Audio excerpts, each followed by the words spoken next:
Om Swastiastu, pemirsa Bali TV, dimanapun Anda berada, kembali saya Nyoman Winata, redaktur pelaksana harian Bali Pos. Menjumpai Anda dalam Bali Pos Talk. Kali ini serangkaian hari anti korupsi sedunia yang diperingati setiap tanggal 9 Desember. Saya akan mengangkat topik bagaimanakah penegakan kasus-kasus korupsi di Bali terutama ini. Kita akan mewawancarai Ketua Bali Corruption Watch, Ketua BCW Bapak Putu Wirata Dwi Kora. Kita sapa dulu. Om Swastiastu. Om Swastiastu, Pak Putu, gimana kabar? Sehat? Sehat. Ya. Pak Putu, kalau kita bicara tentang kasus korupsi ya, ini kan ya belum lah begitu ini terutama di Indonesia dan khususnya di Bali. Bagaimana Pak Putu melihatnya? Apakah semakin baikkah atau semakin menyurut, semakin berkurang untuk kasus penegakan korupsi hukum? Kalau kita berpedoman pada indeks hasil survei ya, indeks persepsi korupsi masyarakat di Indonesia, memang dibandingkan 20 tahun yang lalu yang 1,8, angkanya 1,8 rapor. Tahun 2021 3,8. 3,8 naik ya? Jadi naik dua strip lah. Gitu. Tapi kalau untuk syarat untuk naik kelas nih, siswa di sekolah itu belum naik kelas. Naik kelas. Karena masih di bawah 5. Angka tertingginya berapa? 10 berarti? Tinggi 10. Itu ya? dicapai yang mendekati 8, 9 itu Singapura. Oh, Singapura ya. Malaysia sekitar itu. Tapi kebanyakan yang angkanya bagus itu dari segi IPK, negara-negara maju yang sekarang kita sebut negara industri gitu. Yang memang telah memulai membangun sistem itu, sistem ekonominya lebih awal. Karena kalau tanpa korupsi itu ekonomi bisa tumbuh lebih bagus. Oh, iya. Indonesia tumbuh ekonominya kadang-kadang bagus, walaupun korupsi kan. Bayangkan kalau tidak ada korupsi, sejahtera sekali rakyat ini. Nah, seperti itu yang kita lihat. 20 tahun reformasi ini dampak penurunan korupsi itu kecil sekali. Nah, kenapa demikian? Kami pantau beberapa kali diminta bicara di depan mahasiswa di kampus. Nah, penyebabnya satu, penegakan hukum kita ini memang masih diwarnai oleh power politik. Kekuasaan politik ini masih mencampuri, masih mengatur gitu, penegakan hukum. Padahal kita kan dibilang negara rule of law, negara hukum. Tapi ternyata kan prakteknya masih negara yang politik mengatur hukum. Nah, kita lihat misalnya sekarang kecenderungan oligarki, penguasa, partai-partai politik. Walaupun dari sisi musyawarah mengambil keputusan stabilitas kelihatan bagus. Tapi efek yang lain itu kalau mereka berkorupsi bersama-sama juga bisa ditutupi dengan mudah. Sehingga kasus-kasus yang besar tidak akan terungkap karena ditutupi. Kasus-kasus yang kecil, pernik-perniknya itu mungkin itu semacam permen diberikan untuk masyarakat soal ini penegakan hukum ada. Jadi itu catatan yang sebenarnya ya tidak terlalu menyenangkan. Jadi sekalipun ada kepemimpinan yang bagus dari presiden, dari beberapa gubernur, dari beberapa menteri, gitu. Tapi sepanjang sistem ini belum dibenahi dengan baik, belum dipraktekkan dengan baik, kita akan lambat ini. Memberantas korupsi akan lambat. Artinya dalam kurun waktu 20 tahun lah sejak reformasi kita pakai ukurannya gitu ya. Kalau sebelum reformasi kan masih indeksnya 1, gitu ya. Sekarang sudah naik tapi baru 3,8 gitu ya. Harusnya kita bisa di atas 5 lah harusnya Pak Putu ya. Tapi ini agak sulit karena urusan politik ini yang pertanyaannya kemudian sampai kapan kita akan seperti ini gitu. Apakah memang nasib bangsa kita ini yang memang tidak akan sulit lepas dari korupsi ini? Nah, memang juga begini. Partai politik itu kan berasal dari orang-orangnya dulu dari masyarakat dulu ya. Kader-kader yang terbaik di masyarakat masuk ke partai politik. Partai politik kemudian membenahi diri, instrumen, tapi dia memperhatikan aspirasi juga. Gitu. Nah, yang parah juga kalau kita lihat fenomena 5 tahun sekali ini, politik uang terhadap elektabilitas itu juga cukup mulai marak. Gitu. Jadi politisi yang ingin berbuat banyak untuk membersihkan korupsi tidak bisa berbuat banyak karena sistem di partai agak tunduk ke korupsi gitu. Masyarakat ini juga dia inginnya negara ini bersih, tapi dia kalau suaranya kalau nggak dibeli dia nggak mau kan gitu. Ya ini akhirnya si malakama. Susah juga. Itulah yang menyebabkan lambat ini. Lambat. Artinya menurut survei itu 30% pemilih itu memutuskan berdasarkan uang. Siapa yang ngasih uang itu yang dia pilih. Tapi masih ada 70% yang kita memilih berdasarkan idealisme, ingin membenahi sistem, ingin birokrasi yang bersih, korupsi tidak seperti sekarang gitu.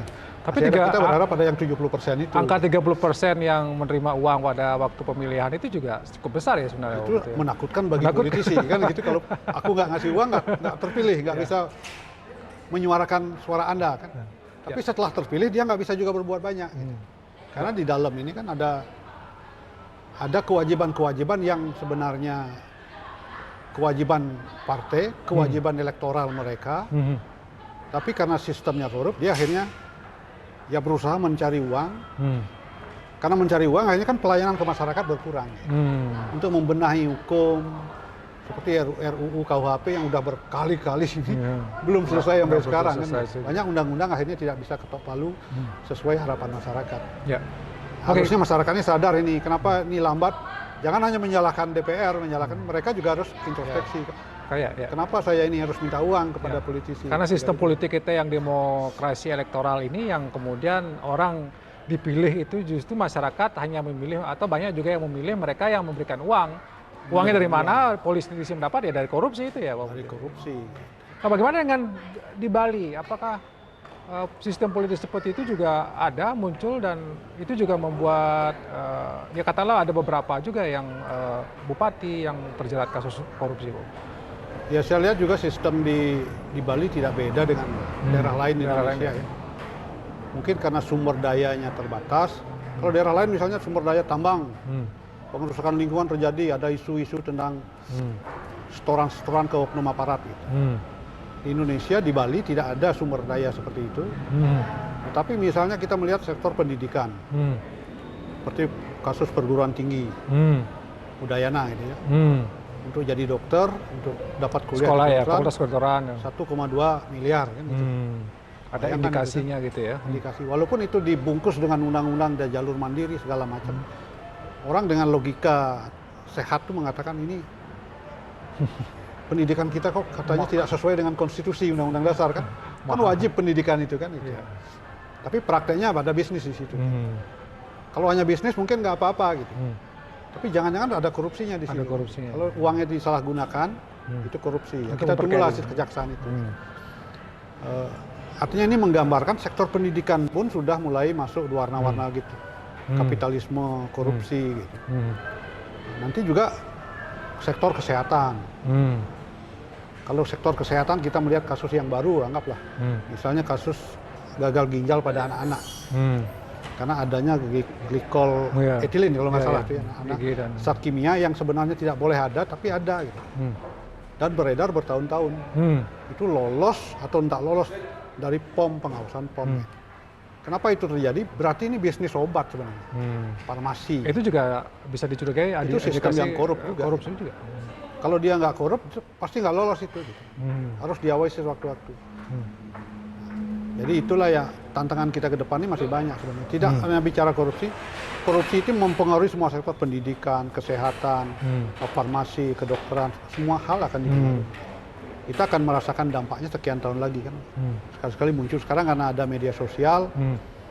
Kalau tidak bisa muncul di media-media yang mainstream, dia munculkan aja di akun pribadi. Orang bergunjing kan. Bergunjing aparat akhirnya melihat, oh jangan-jangan ada sesuatu ini.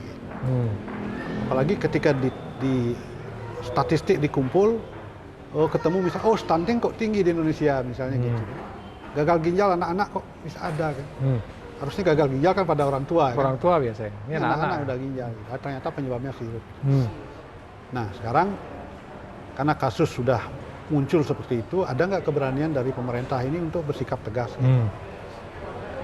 Misalnya kita membandingkan dengan negara lain, gitu. Anggaplah dengan Singapura. Gitu. Kenapa banyak pejabat Indonesia, orang kaya ketika berobat dia memilih ke Singapura, bukan rumah sakit yang ada di Indonesia. Nah, ada 1-2 orang yang mengatakan, oh di Singapura ada jenis obat yang sebenarnya itu tidak bisa beredar di Indonesia katanya. Padahal itu obat itu sehat. Obat itu bagus gitu ya? Bagus. Gitu. Kualitasnya bagus. Kenapa tidak bisa beredar? Ya itulah pekerjaan mafia. Gitu. Nah, artinya mafia ini masih menguasai berbagai sektor termasuk sektor farmasi, kesehatan. Nah, dampaknya dirasakan oleh orang yang jadi korban sampai gagal ginjal. Kalau korbannya tidak terlacak, dia akan terus berdagang di jalan. Sehingga jangan salahkan juga ketika tempo hari COVID misalnya merebak. Banyak orang pesimis nih, beneran nggak COVID ini kan gitu. Jadi pemain mafia juga. Udah bener angkanya orang meninggal gitu banyak pandemi gitu. Akhirnya mereka percaya ada pandemi, tapi mereka juga tidak yakin bahwa sepenuhnya di balik itu perdagangan obat itu tidak memainkan isu ini untuk mengeruk keuntungan, main korup dan sebagainya. Berarti itu tandanya bahwa kita ya di Indonesia ini masih sulit lah katakanlah keluar dari korupsi tadi ya Pak Putih ya. Jadi memang akan lambat naiknya angka. Mudah-mudahan juga masih ada kesempatan untuk naik kan gitu. Karena kalau kita lihat misalnya KPK ini ketika didirikan kan maksudnya sebagai badan ad hoc. Ya. Ini sudah 20 tahun berdiri. IPK naiknya kecil sekali. Bahkan kalau sekarang kan cenderung mandek. Kemampuan KPK untuk mendrive kepolisian kejaksaan itu sepertinya tidak ada. Apakah memang ada faktor kesengajaan KPK diperlemah seperti yang muncul di awal-awal ketika KPK direvisi, kemudian seleksi KPK juga? Kecenderungan itu kan ada, memang namanya politik ya. Orang-orang yang punya uang, pemodal-modal besar ini masih punya kepentingan untuk mengendalikan hukum ini secara sesuai dengan keinginan mereka. Gitu. Itu yang susah ya Pak? Nah karena dia bermainnya seperti itu, dulu KPK sempat kuat gitu. Tapi kemudian dibelokkan, ada isu-isu radikalisme masuk di sana, entah seberapa benar, seberapa tidak benarnya. Kita juga termakan kan, itu masyarakat termakan. Akhirnya tidak percaya sama KPK. Kepercayaan menurun gitu. Ketika percayaan menurun, ada lagi kasus baru misalnya di kepolisian. Kasusnya Pak Sambo, Teddy Minahasa. Gitu. Hancur semua ya Pak? Akhirnya dulu yang harapan kita di KPK ini memperkuat kepolisian yang diperkuat ini ternyata tidak kuat kan gitu ya. Kan dia ada oknum-oknum yang seperti itu kasusnya. Nah bagaimana dengan kejaksaan? Masih diharap juga gitu. Nah, orang melihat misalnya kejaksaan itu begini. Kasus-kasus dugaan korupsi yang nilainya triliunan itu bisa dibongkar. Asuransi Asabri misalnya dibongkar. Orang masih berharap ini. Jangan-jangan ini kejaksaan bisa diharapkan ini. Tapi ada juga yang sudah pesimis sebenarnya. Kalau melihat kasus di kepolisian aja seperti itu, kejaksaan jangan-jangan sama juga. Gejalanya sama, cuman belum terungkap. Tapi kan kita berharap jangan-jangan memang tidak ada di kejaksaan kan. Jadi harapan kita juga begitu. Masih ada harapan ini. Ada harapan dari situ. Tapi karena namanya orang merayakan Hari Anti Korupsi kan itu, refleksi tiap tahun itu tetap dibutuhkan. Tapi harapan kita sebenarnya pada partai politik. Partai politiknya yang merevisi undang-undang yang mereka. Kalau undang-undangnya dibuat menjadi lebih longgar, memperlemah posisi KPK, ya korupsi akan lebih kuat kan gitu. KPK lemah, korupsi kuat. Atau undang-undang kepolisian udah begitu kuat, tapi pengawasan tidak bagus. DPR tidak mengawasi dengan bagus. Tapi ujungnya berarti ke sistem politiknya. Kan jadi kalau para ahli itu mengatakan sebenarnya ada undang-undangnya, ada penegak hukum, ada kulturnya kan. Kalau tiga-tiganya ini sinkron, bersihlah negara kita. Tapi kalau undang-undangnya udah bagus, penegak hukumnya coreng-moreng, itu ada oknum sampai hakim aja ditangkap kan. Itu masih. Kepolisian juga seperti itu, kejaksaan, hakim, udah. Habislah harapan masyarakat. Baik, terima kasih Pak Putut karena waktu ini yang membatasi kita, tapi memang agak pesimis juga bahwa kita bisa lepas dari kasus korupsi yang indeksnya juga kita masih sangat rendah, ada peningkatan, kemudian ada isu pelemahan KPK, kepolisian yang coreng-moreng dan lain sebagainya. Tapi ya tetap setiap 9 Desember kita peringati Hari Anti Korupsi Sedunia. Di sanalah kita menumbuhkan optimisme gitu ya Pak Putih ya, semangat. Memang harus berharap terus. Berharap ya, dan masyarakat juga memegang kunci penting. Tidak boleh berhenti. Ya, sistem politik ini yang paling penting, yang demokrasi elektoral ini. Ketika sistem ini bisa diperbaiki juga, masyarakat tidak terjebak pada money politik, kalau begitu mungkin ada harapan kita bisa lepas dari korupsi. Demikian Bali Pos Talk kali ini, saya ucapkan terima kasih atas perhatian Anda. Saya tutup dengan Om Santi. Om Santi. Terima kasih, sampai jumpa.